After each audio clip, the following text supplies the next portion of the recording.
Hey, Josh. Nick, how's it going, man? Doing okay. I like the haircut. Thanks. When you get it done? Monday night. Right. Where are you working at, Josh, right now? Just at home. Cool. Yeah, once they recalled the stage 3 or whatever, I stopped going to the WeWork buildings. Got it. Hi, David.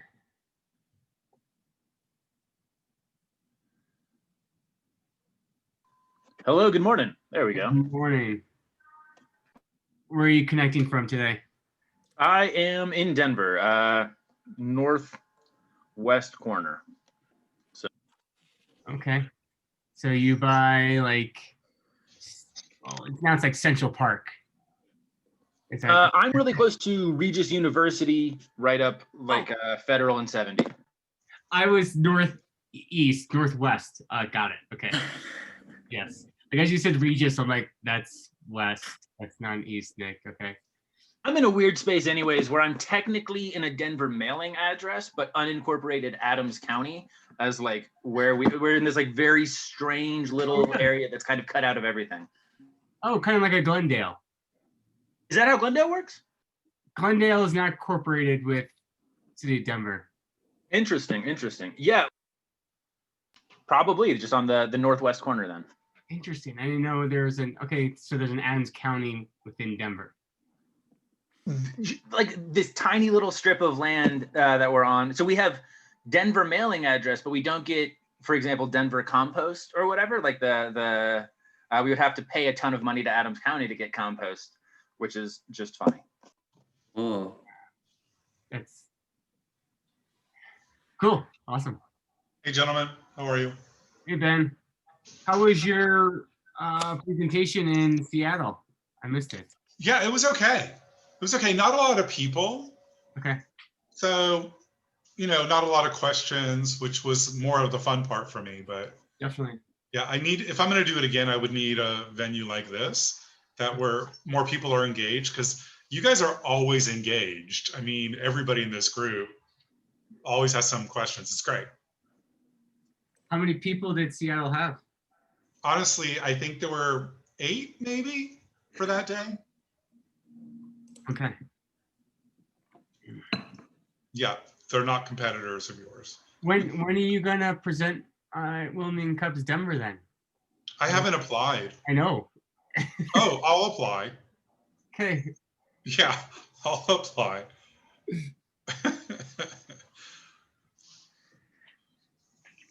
How's life in New York?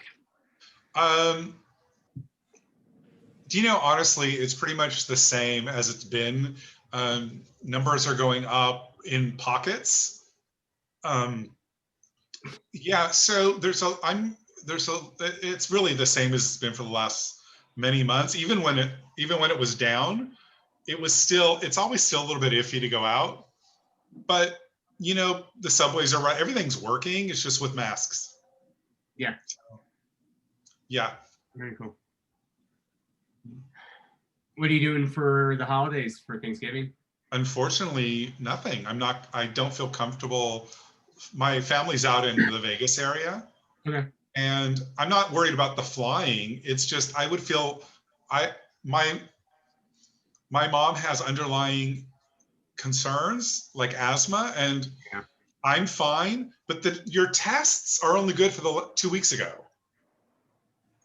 So I don't feel comfortable without, unless I were going to go there for literally 3 weeks, 2 of them quarantining, but that's impossible. You can't do that. Yeah. So unfortunately, it's going to be a Zoom Thanksgiving, which just sucks. Yeah. Just sucks. The food doesn't taste the same. Nothing is the same when your mom's not cooking. Yeah. Period. My mom could open a can of something and it's still my mother. cooking. My mother would never do. She doesn't do cans. Maybe you should ask her just to send you food. Just the fact of her sending food might make it taste good. I do have her stuffing recipe, so I may make that. Very cool. Nice. Yeah, we're planning just a giant food exchange here in Colorado because no one can get together, but it's not going to be the same. What's the food exchange? Oh, just me and my friends and family are setting up a Google spreadsheet to everybody can make some stuff and then just drop it on other people's porches. Oh, that's so so that we can cool. That is so. Oh, I'm sorry, but that's awesome. Trying to find something that'll work in this weird time. So are you delivering one dish like 10 times? It's kind of unclear. I worked as a line cook for like a bunch of years of my life. So I love cooking and prepping a bunch of food. And that's a thing that like, I feel really good about contributing. So we're honestly probably making like, at my house, we're probably making like a couple turkeys and potatoes and gravy and all of this stuff and just dropping it off to a bunch of places. But like my brother's just making stuffing and is going to kind of give that to all the other family members. And we're going to try and like make a swap happen. Got it. Sounds like a Tupperware nightmare. Yes, totally. It's like, now I got all this Tupperware. It's not mine. I have to get it back to you. Sounds like we need to have you have to do 2 events then, because then maybe you can exchange your Tupperware back. Right. Maybe Christmas becomes like a return of previous Tupperware or something like that. We can work in a cyclical nature. Definitely. That's awesome. Josh and David, do you want to try sharing your screens just to make sure I guess David go first and make sure you share. Yeah, I should figure out how to do that. It should be a share screen button on the bottom row of Zoom. Ah, there it is. Okay.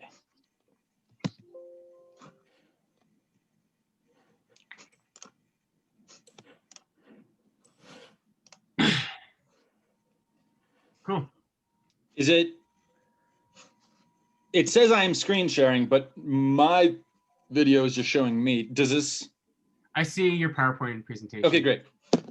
Yeah. And it's changing as I'm clicking through things? Yep, it's changing. Wonderful. Yep. Okay. Cool, and then I'll stop you. And go ahead, Josh. We're ready. Oh no.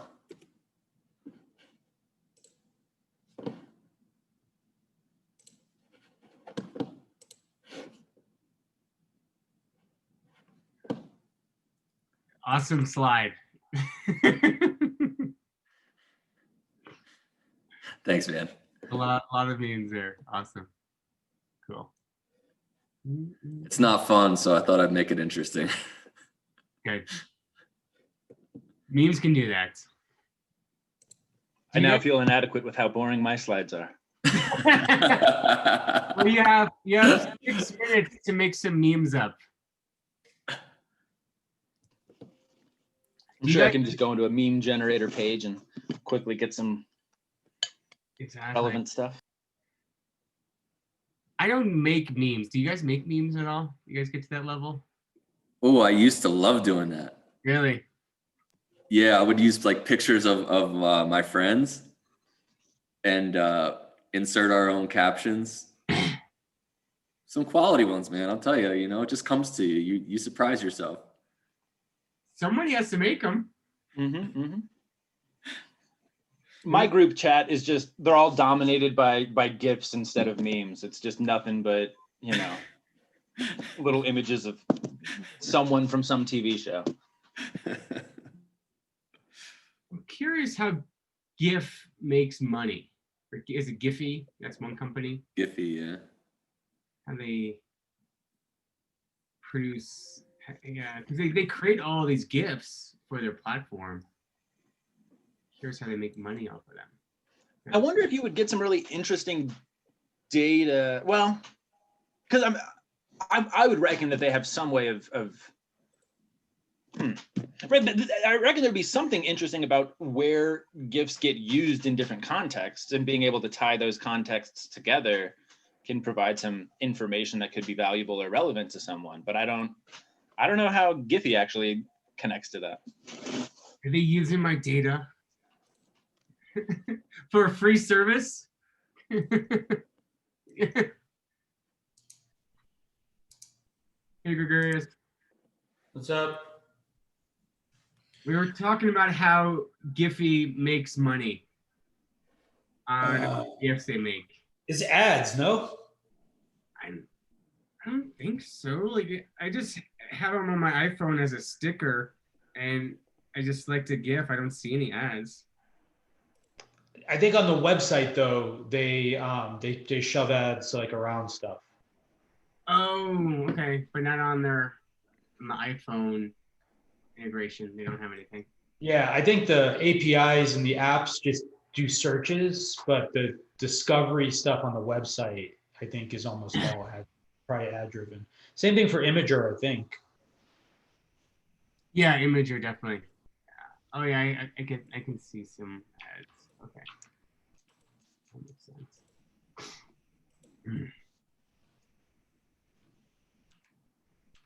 How you feeling, Nick? You all right? I'm alive. How is it? Maybe depends where you start the countdown. So I got COVID on the 31st. So either I am like, 8 or 9 days out, or my symptoms was on a Tuesday, on like the 2nd or the 3rd. So fun times.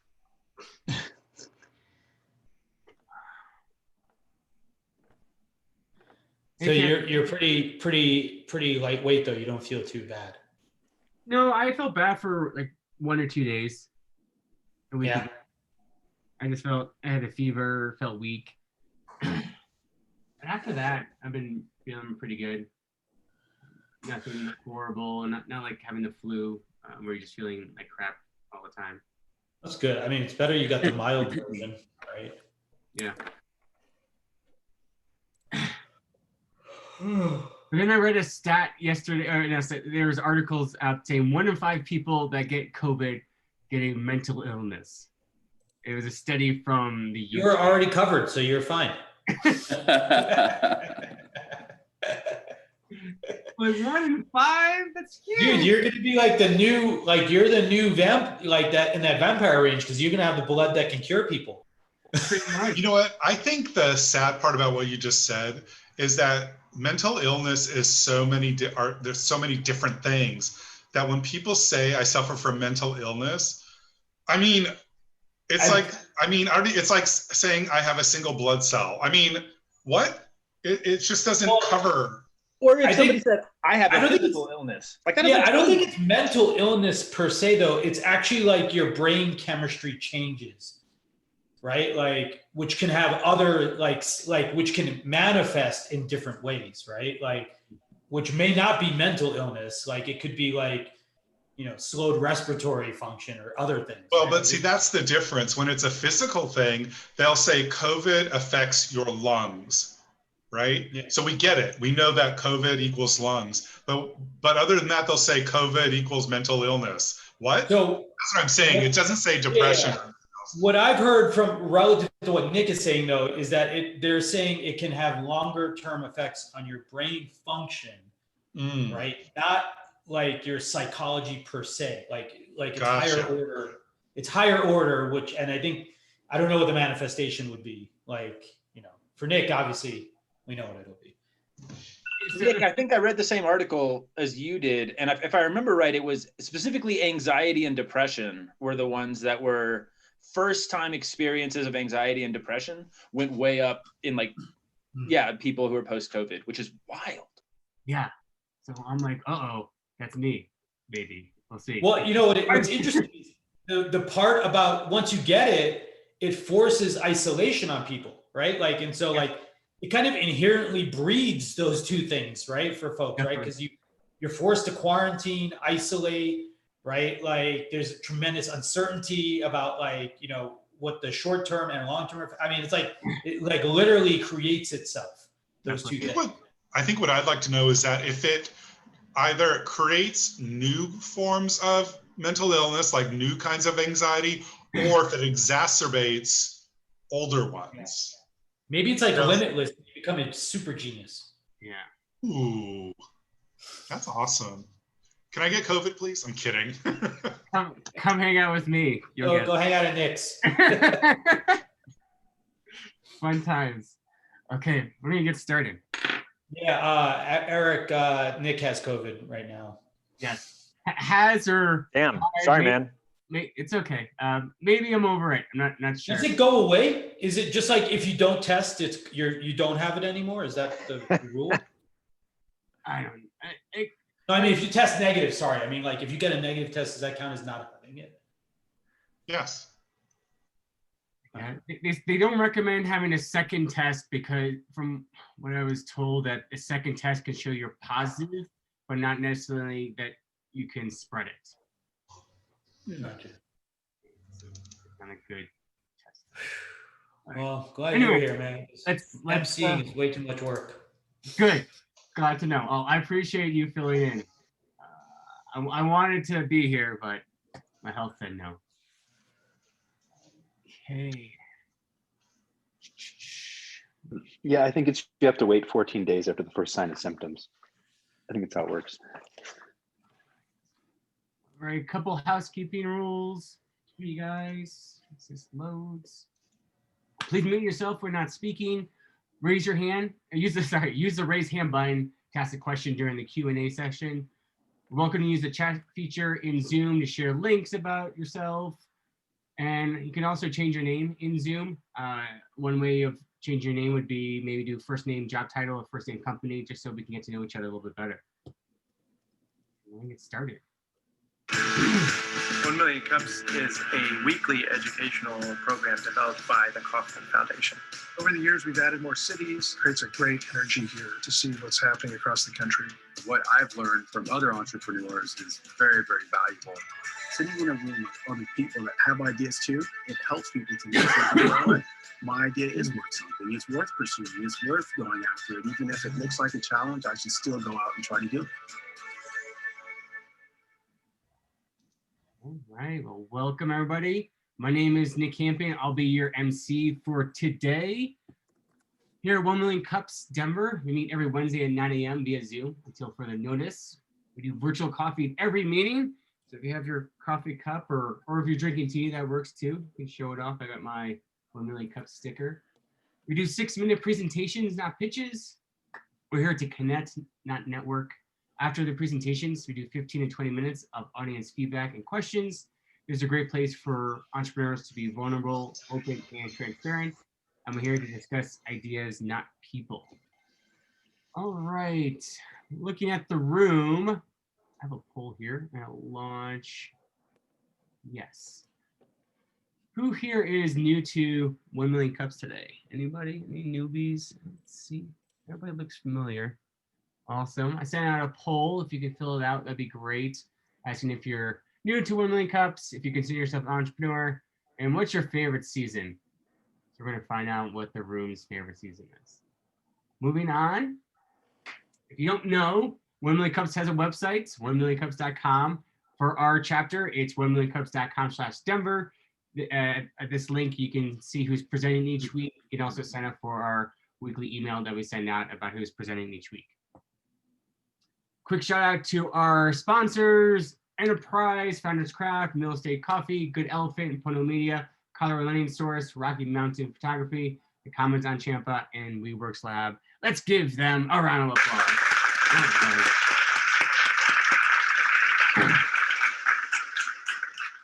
Thank you, sponsors. And now I'd like to do a introduction of who's in the room. So do I have any volunteers that like to introduce themselves, say where they're from, what they do, just to get a sense of a way for us to connect a little bit better. Any volunteers or I'll just ask somebody. Okay. Will, are you volunteering? Sure, happy to do it. All right, Will. Sure. My name is Will Wong. I work for a company called Cameo, and we do a low-code, low-code platform, which allows us to build web and mobile applications faster at lower cost, but at the same quality if somebody went out and hired a coder or did manual coding. And I'm based in Northern Virginia. Thank you. Thank you, Will.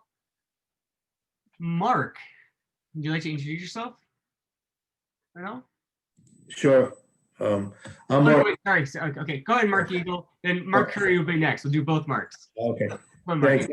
I'm Mark Eagle. I'm a fractional CTO and other things, investor, entrepreneur, all that kind of stuff. I'm working with a company called Helping Habit. We have an engagement platform that allows nonprofits to, for free, get a donate button or a volunteer management button on their system. So if you have working with a nonprofit and you don't have one of those buttons, contact us and we can hook that all up for you. Awesome. Thank you, Mark. And Mark Curry. Hey, good morning, everybody. Mark Curry.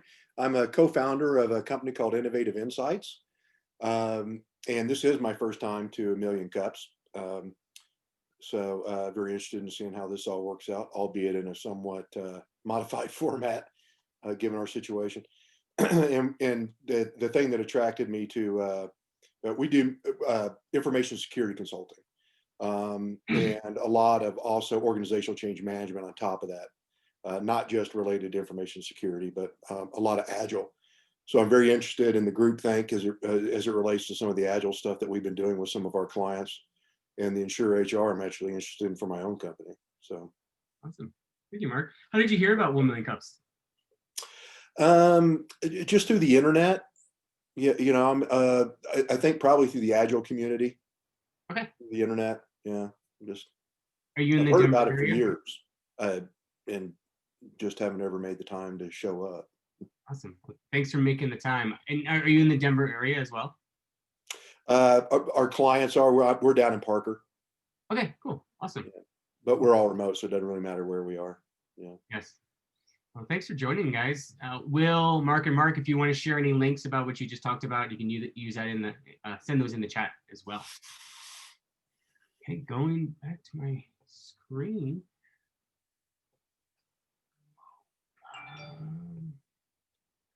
No, wrong screen. Sorry, guys. I have a presentation on one of my slides. Sorry, this is, oh, there it is, found it. Here we go. Let's see my, sorry, I have multiple screens. There we go. So here at 1,000,000 Cups Denver, we have a variety of different presentation types. So if you just have an idea and you want to get some feedback on it, please apply to present and you can share your idea. If you have a product already established, you have customers, it's a great place to present your business and get some more feedback. If you're looking for an investor presentation, we're open to that as well. If you're a business expert, saying finance, marketing, we would love to have a presentation on your expertise. If you're an organization related to startups, we'd love to have you as well, and also past presenters. And now we're going to move on to our first presentation, which is GroupThink, a technology company building a communication platform for groups of people that need to make a decision.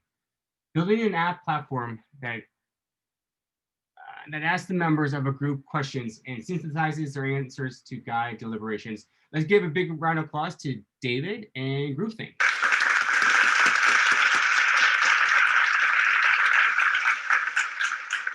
Alrighty. Can everybody hear me? I'm not sure. I'm not very good at Zoom, and I'm not positive I've unmuted. Also, is my screen being shared? Not yet. Or you're looking at me? Yeah, I just see you. Okay. We can hear you well. Okay, good. Oh, great. Now it says I'm screen sharing. You can see my PowerPoint. Yes, wonderful. Alrighty. Yeah, my name is David Stieber. I'm here to present GroupThink, which is somewhere in between a idea and a actual product. This is something I've been working on for a long time and kind of started out as more of just a writing project, something I was thinking about, and is now turning into an actual product. Anyways, GroupThink is a technology tool to help groups of people in decision making as a group. I say helping y'all think as a group because I got a lot of family from Texas. I really like the second person plural for, you know, saying like it is y'all. It is not just individuals thinking and then coming together as a group. It is tools to allow a group to think as a group activity. Like I said, my name is David Stieber. I'm an attorney. I have done a lot of stuff that technologist kinds of stuff, worked on driverless cars, asteroid mining, artificial intelligence kind of stuff. And this project largely started out as honestly a book I was writing about the intersections of computer science, economics, political science, math, and like negotiation stuff. But in the last few months, friends have convinced me to try and turn it into an actual venture. So the problem that GroupThink is focused on solving is that people share information slowly. You can only say one sentence at a time. A person can only intelligently hear one sentence at a time, right? There is a hard bandwidth limit on the amount of information that a person can share. And if you get a large group of people or an especially complex topic to be discussed, it takes exponentially longer time to get the group to actually intelligently discuss, make plans, and come to conclusions. The current mechanisms that exist don't really cut it in terms of making the deliberation process more quick and more efficient.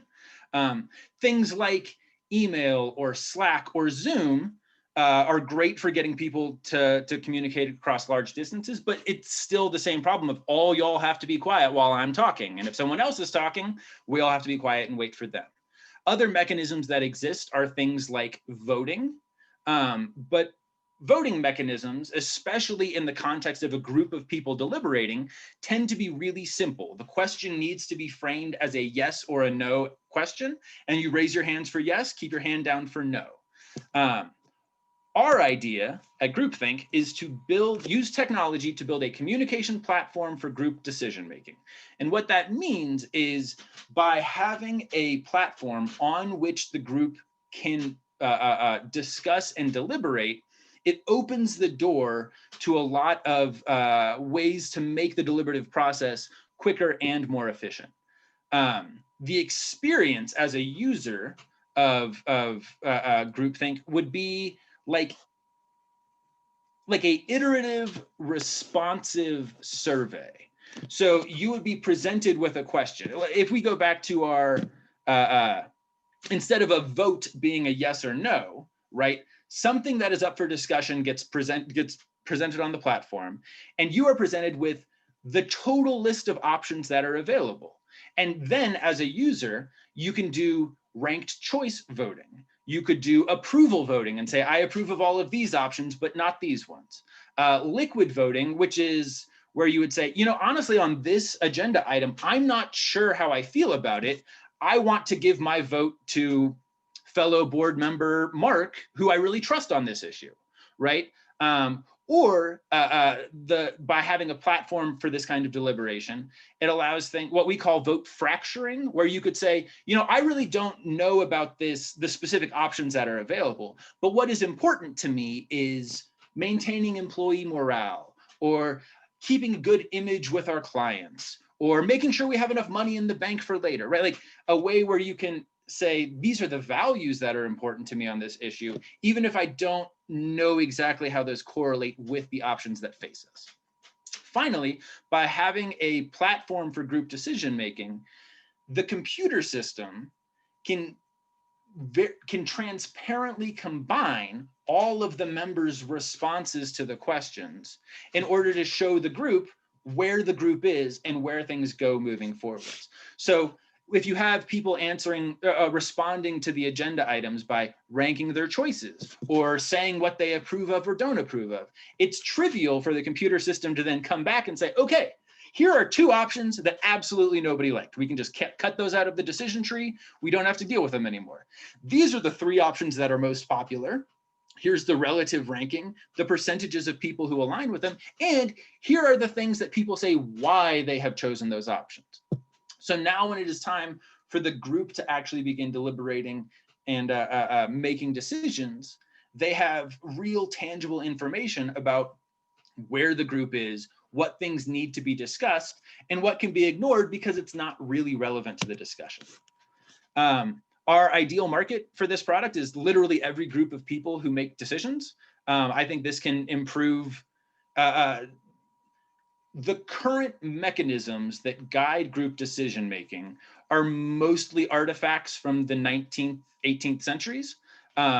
By using communication technology to improve this process, I think we can make group decision making better for just about any group that's trying to make a decision. Initially, we're aiming at folks who would be willing to pay money to have their decisions be quicker and more efficient. So this is like corporate boards, complex multi-party negotiations, like a stadium negotiation where you have like the team and the league and the city and the, right, all of these parties involved. Also government bodies that have ongoing kind of deliberations, such as like a utilities commission or a city council or something like that. But yeah, the idea of this is taking advantage of current calculating and communication technology to build tools that allow people to express themselves more clearly, to understand what the other people in their group are thinking and feeling and what is important to them, and then to combine all of these pieces of information into usable, practical guidance that can let a group move forward. So this is the idea that is hopefully turning into a product soon, and that is what GroupThink is. Any questions? Before we get to questions, slide up. Let's give David a big round of applause.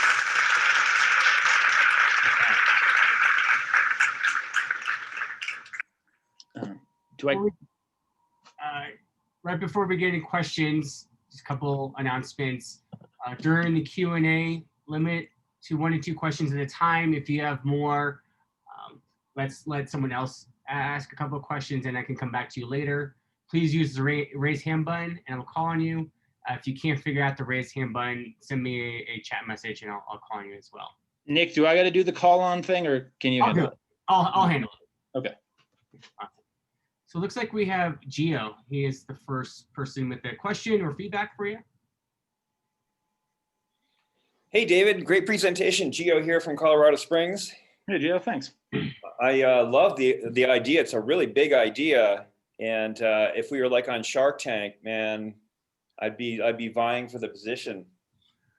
So the question that I would have, I mean, it's really a big idea. I see exactly how it, fits the need. At least I do very clearly. And maybe that's partially because I've been board president before and all those positions. And I do take a certain amount of joy in seeing how, decisions are made, and there's a certain, game theory to it, which is looking like what you're capturing in a certain way. You're kind of creating the game, but you're bringing it into the background so people could just basically play it.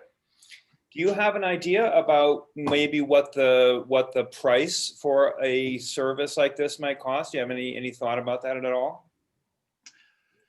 I wish I did, honestly. This is the area that I'm weakest in. Like I kind of said at the beginning, this started out as more of an academic project than a practical project. And really, I don't. I have friends that I've been talking to about it, or folks who are trying to counsel me and help me out. We're thinking of a subscription, like a monthly subscription service. But that's how I would see it. And like streamline it, and make it, use the model like any other software as service, like MailChimp and things like that, where you can just get it and buy it and use it. The goal is for this to be as integral to a modern Office as Microsoft Office, and kind of work on the same subscription service or subscription idea, I think. One of the I don't know, kind of related technologies, but in a totally different area, is Typeform. And so you can use Typeform to create decision trees I mostly use it in marketing. It kind of brings people through decision trees, Mhm, but that's a model, and they charge, anywhere from $50 to, $100 or more a month. And Okay. so they're just a genius in making that, that really accessible. That's one way. And of course, the other way is to, offer it through really high ticket consulting services. And you might want to combine the both of them, because high ticket consulting could pay for the development of your product. And I can tell you more about that, but I love the product. That's really a big idea. I would love to ask you about high ticket consulting. Okay. Maybe. I put my email into the chat window, but Wonderful. Thank you. yeah, thanks for presenting today. It's a really great idea. Thanks. Thank you, Leo. Looks like John has a question for you. His question is, how might AI impact your technology? I'm not sure. So I guess there's a couple different answers for this. On the one hand, very little. Most of this technology is something that could be implemented without AI ever existing. And because it mostly exists as a way to help people to express their preferences and understand other people's preferences, AI doesn't have preferences as far as we know. We have yet to build a computer system that actually has exhibited, intuitions, preferences, desires to have things being a certain way. But on the flip side, one of the things that I think is very interesting is the use of, I'm fascinated by things like Siri or Alexa or these AIs that have interpersonal or communicative skills that can help a person come to understand what they're thinking or feeling, et cetera, et cetera. And so an AI like that doing a kind of, I don't know a better word, like a interlocutor, somebody that's speaking in between the person and the GroupThink system, right, can allow them to actually come to a better understanding of what the problem is before them, and also come to a better way to express what they are feeling about that problem. I don't know if that answers your question, but that's mostly how I see AI in here. And also there's, tons of machine learning stuff, like just basic, word sorting things. Okay, cool. All right. Sorry, I could just keep ranting about AI forever, and I'm trying to. Ben, you have any feedback or a question? Yeah, so let me just say this. Your product would not be for me. I'm not the guy who wants your product, but I will say a couple of things. One, I'm recommending you read the book Start With Why, because you do have it's too big of an idea. When you, the killer is when you say, everybody will want it. No, that's gonna really blow your mind. Plus, it's gonna be too hard to price. So that's one book. There's another book called The Pumpkin Plan by Mike Miklowicz, which is about niche marketing, about finding your niche. The other thing, my question is, isn't this like Slack?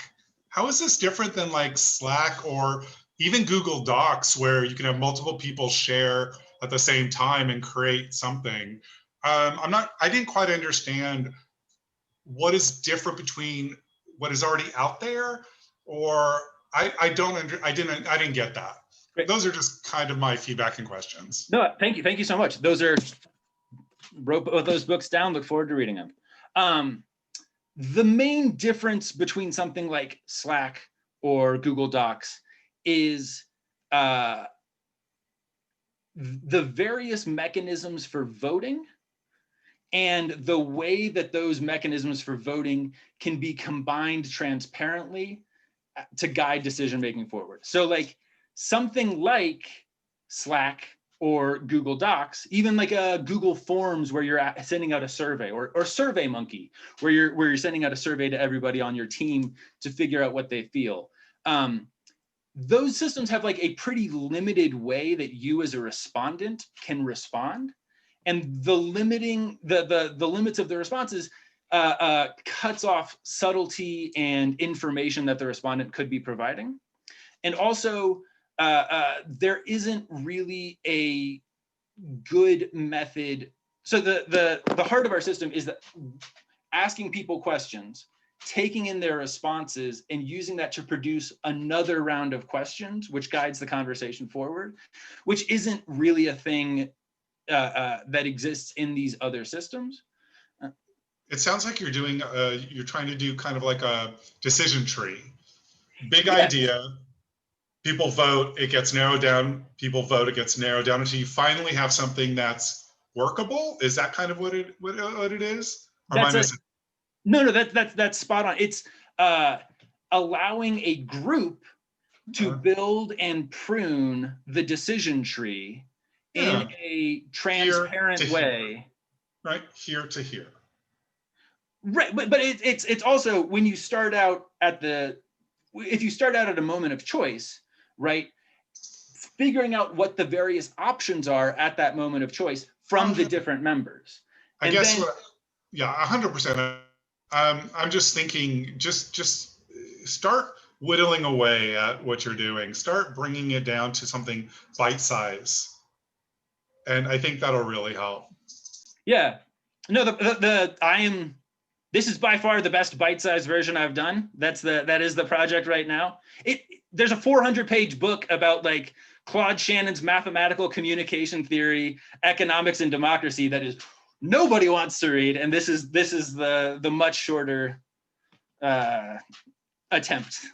But yeah, and I'm totally with you. I am aspiring to do what what you say.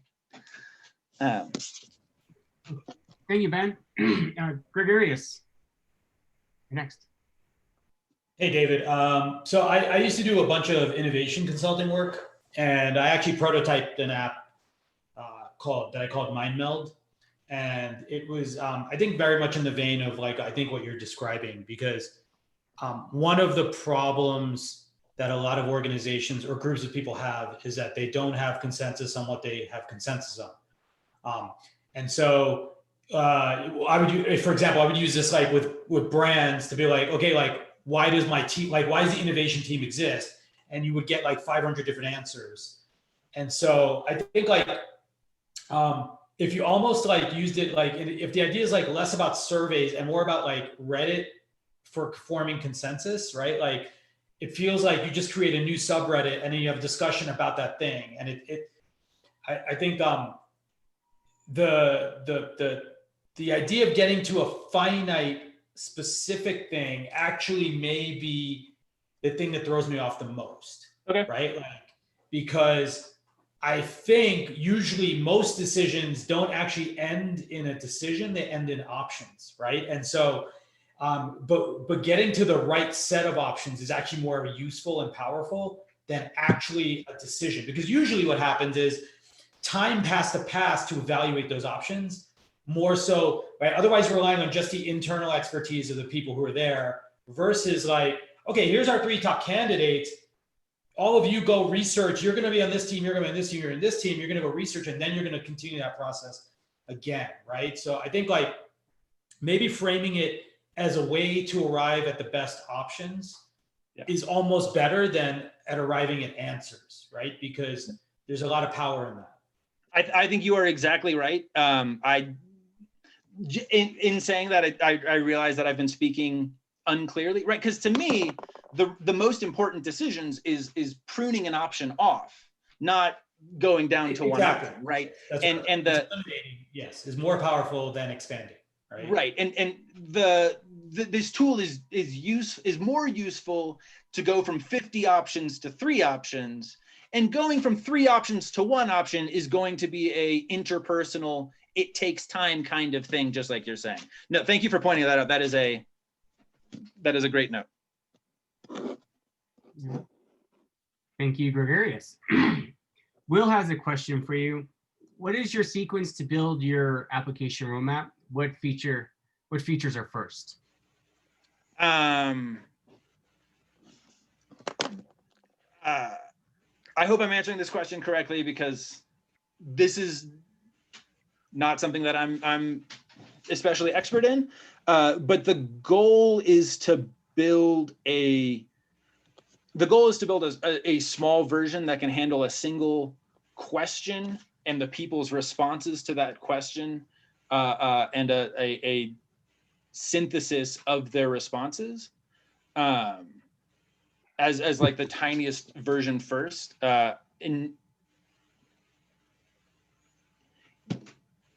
Look, help me out. Like,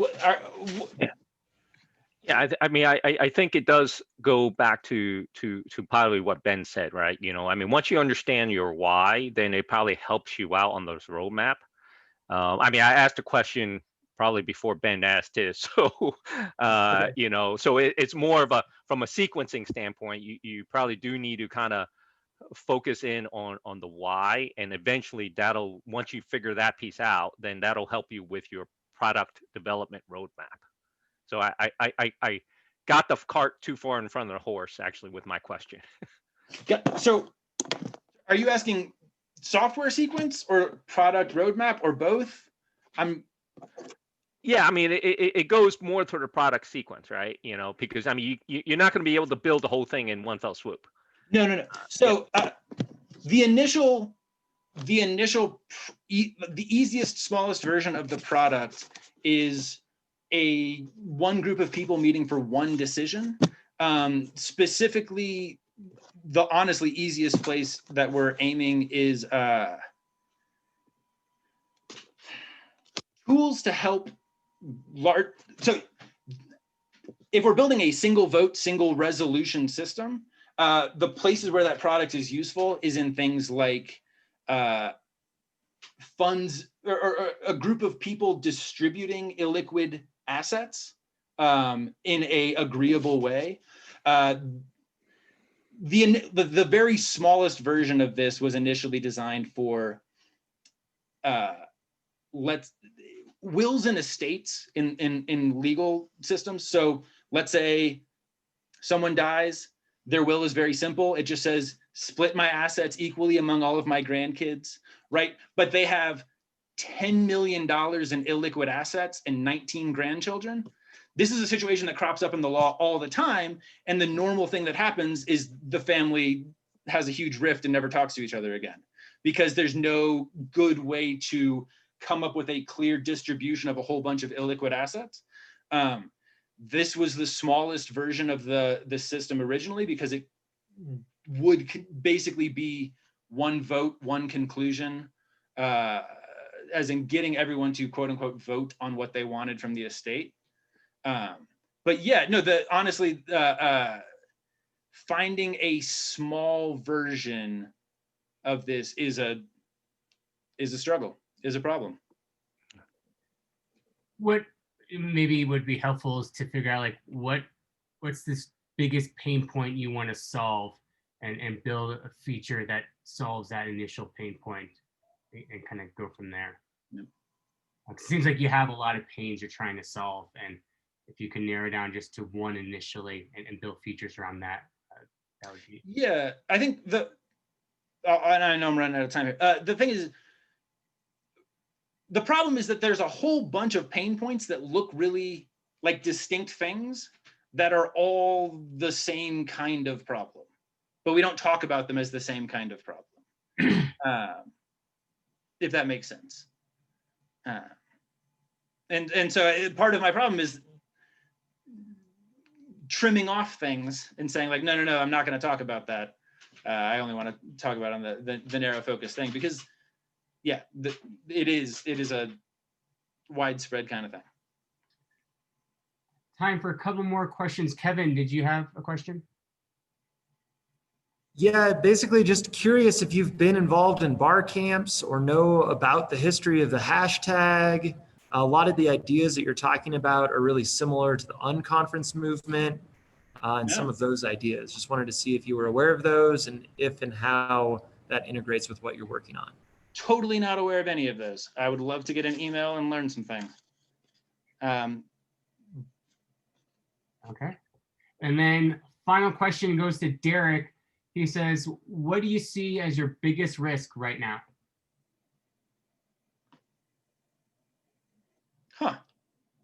I made that very broadly. Yeah, I No wrong answer here. I honestly don't know. Is it this question? Maybe. I don't know. I'm gonna have to think on that. I mean, I'm gonna be really cheesy right now. Like, I have a whole bunch of family medical issues going on, and that's all that's popping into my head. Yeah. Hey, that's a very real thing, man. Like, you got to have time to put into a venture, and if your time is split somewhere, that's a risk. Yeah. Something to think about. Okay, I got another question for you. What as a community can we do for you, David? I mean, I was really hoping for some great feedback, and I definitely got some today, so that is super useful. I think part of the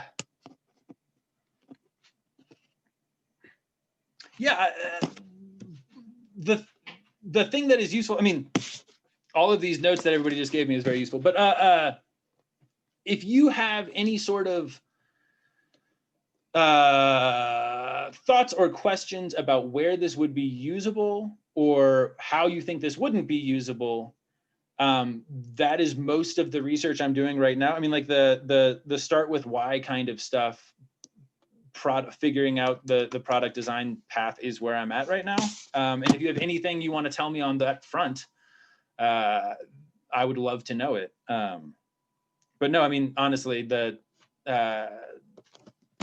yeah. I wish like my action items were more information to help me out get this from a academic pursuit to a real thing, and I feel like I already got a lot of that. So I'll just say further comments and questions if you want to shoot me an email. I put your email at the beginning of the chat, but if you want to send it again, just I will put it in the chat right now. Okay, cool. Well, let's give David and Richard a round of applause.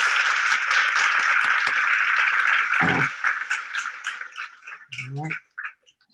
Now we're going to move to our second presentation. This is more of a business expert presentation with VensureHR.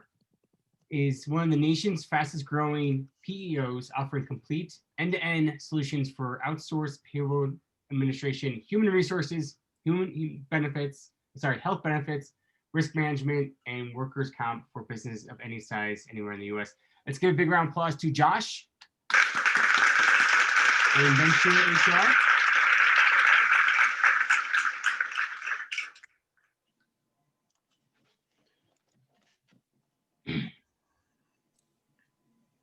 Can you guys see that okay? Yeah.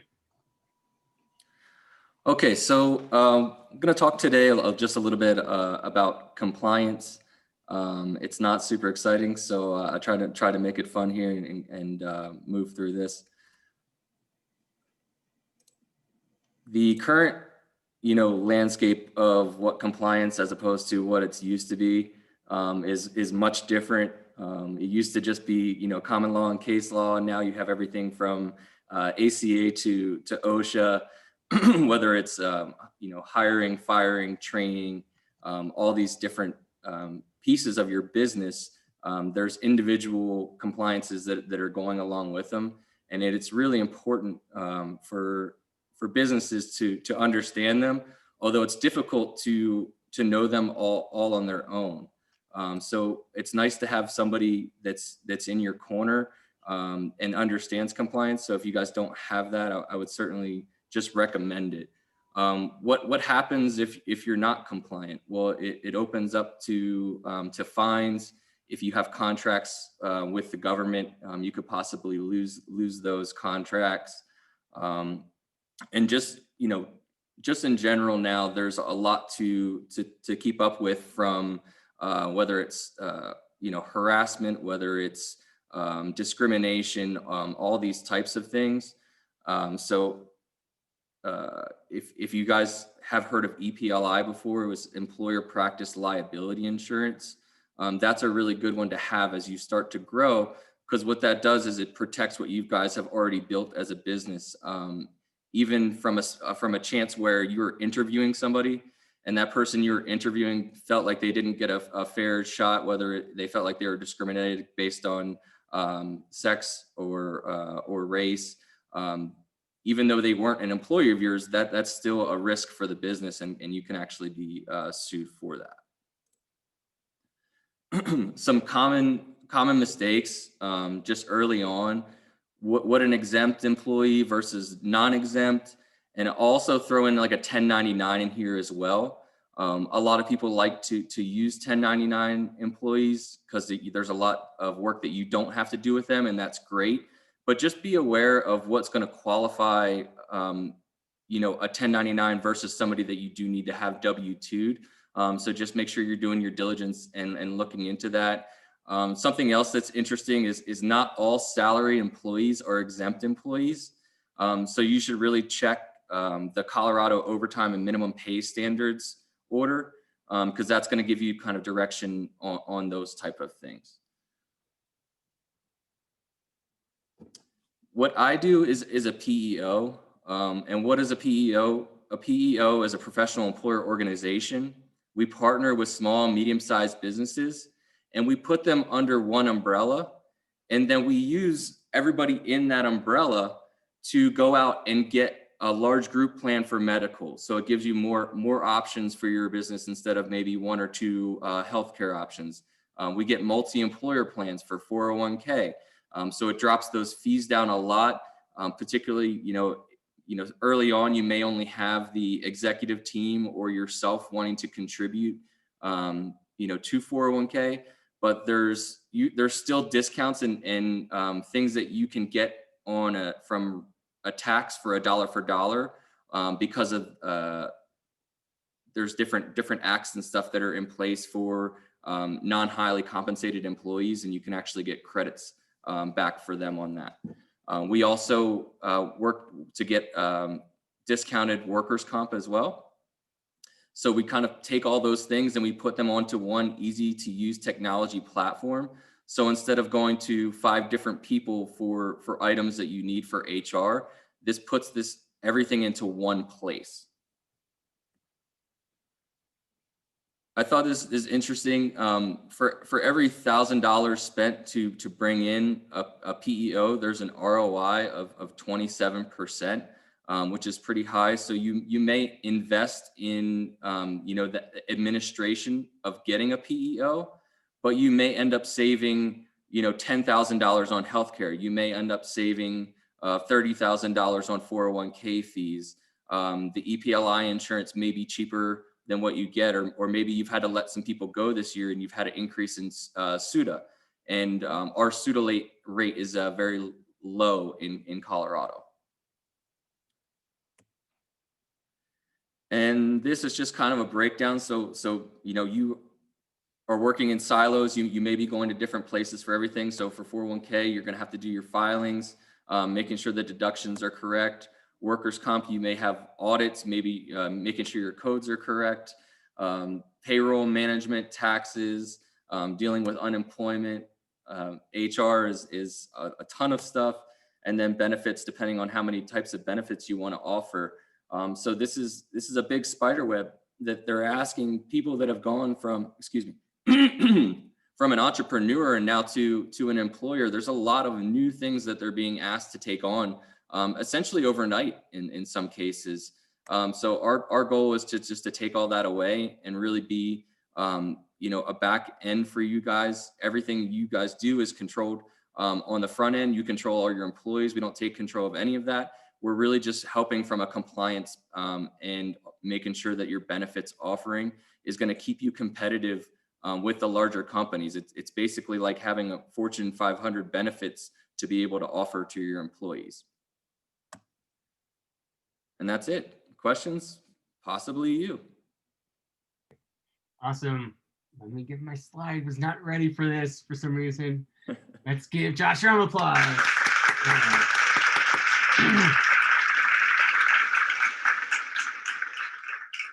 So if you have any questions on VensureHR or compliance, please use the raise hand button.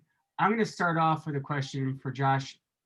I'm curious about, as a startup, when you go from doing a 1099 employee to a W-2, I guess what would be some reasons why to kind of go from one to the other? Well, so in a lot of cases,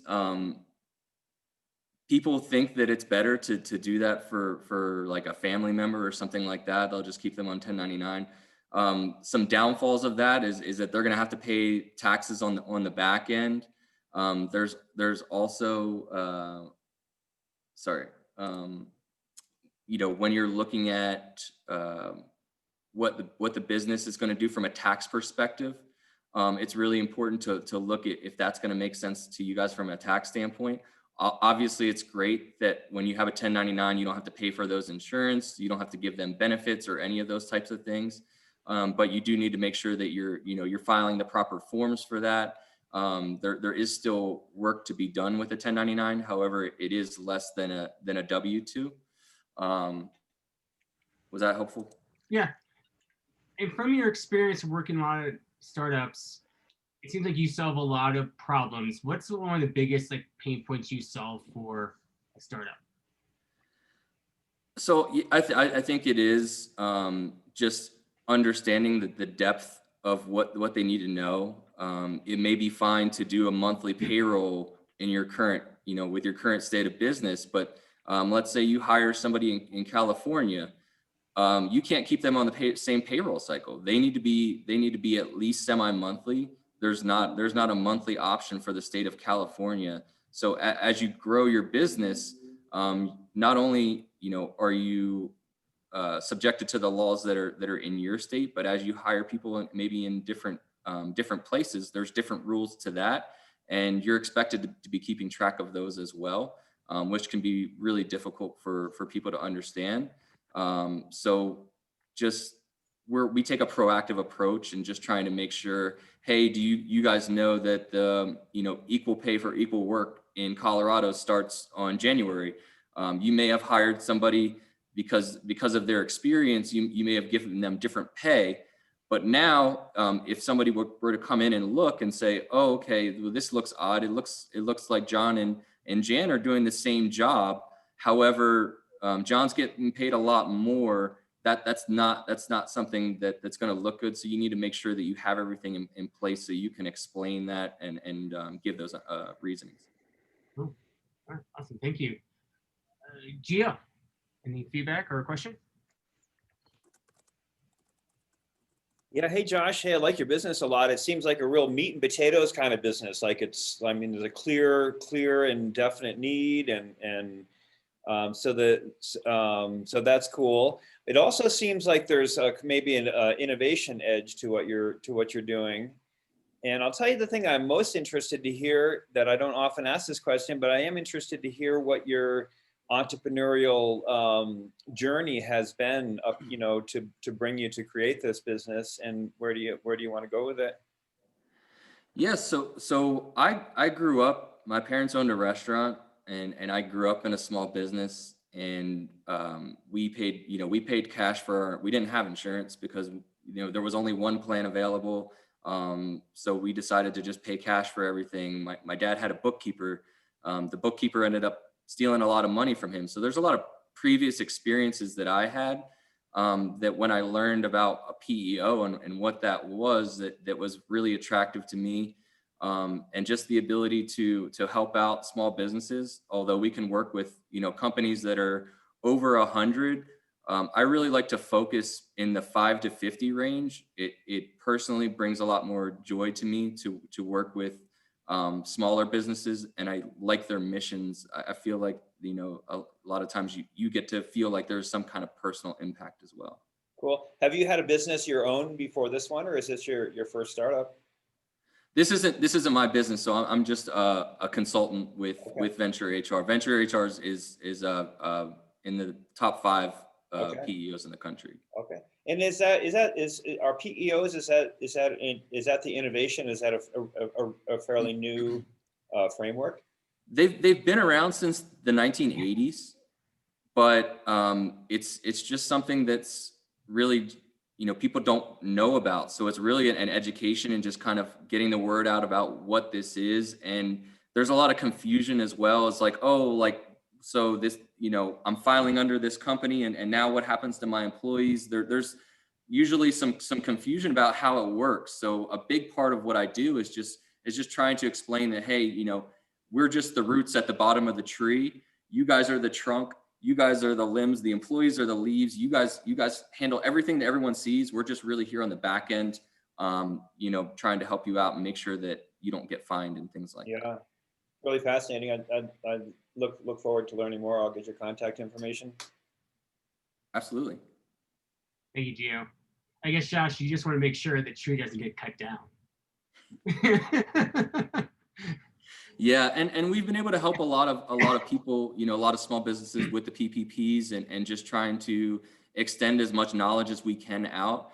And I'll offer the same. If anybody just has any HR related questions, I'm not an expert, but I have a team at my fingertips. And if it's just a quick question that I can answer for you guys, I'm so happy to do that. Don't feel like you need to get involved. If you just have a quick question, just shoot me an email and I'll take care of that for you guys. Awesome, thank you. Mark has a question. He asks, are there any company size minimums or industry exclusions associated with the PEO? So a lot of the larger, so with ADP Total Source, you know, we have Paychecks. They will exclude industries like cannabis, staffing, trucking, those type of things. We built our business. We started in 2004 and we only worked with staffing companies. So we kind of got our feet wet in businesses that people didn't want to work with, and we continued to pursue them. And so we do work with all business. I guess juggling chainsaws is out, dynamite is out, those type of things. Fireworks is probably not going to work for me, but you know, and any other industries, I'm really happy, and our team is really great about too. Or maybe it's a situation where you keep your own workers' comp and we're just going to provide health benefits in the platform for you to use. This company is really tailor fitted to small business, which I like. It's not, hey, you guys have to fit into our box. It's hey, let's talk to you, understand what your needs are, and then here's everything we can provide, you know, and put that together for you. For size, it really starts making sense. About 5 people is usually the lower. But if you have 3 people and you're going to grow in the next couple months, we can work with that as well. But 5 to 50 is really where I like to work. Cool. Any final questions in the gallery? Going once. Yeah, I just had one more follow up on that, Nick, Yeah, for Josh. On the size minimums, like in our case, we've got 5 full-time employees and about a dozen 1099s. Mm-hmm. So that kind of fits into a sweet spot there. Yeah, and you can use our payroll processing to pay 1099s, which okay. Some companies will not allow. Yeah. But we do have a system in place for that too. And send out their 1099 miss at the end of the year. Yeah, exactly. So you don't have to calculate all this up. And if I could, just one final thing.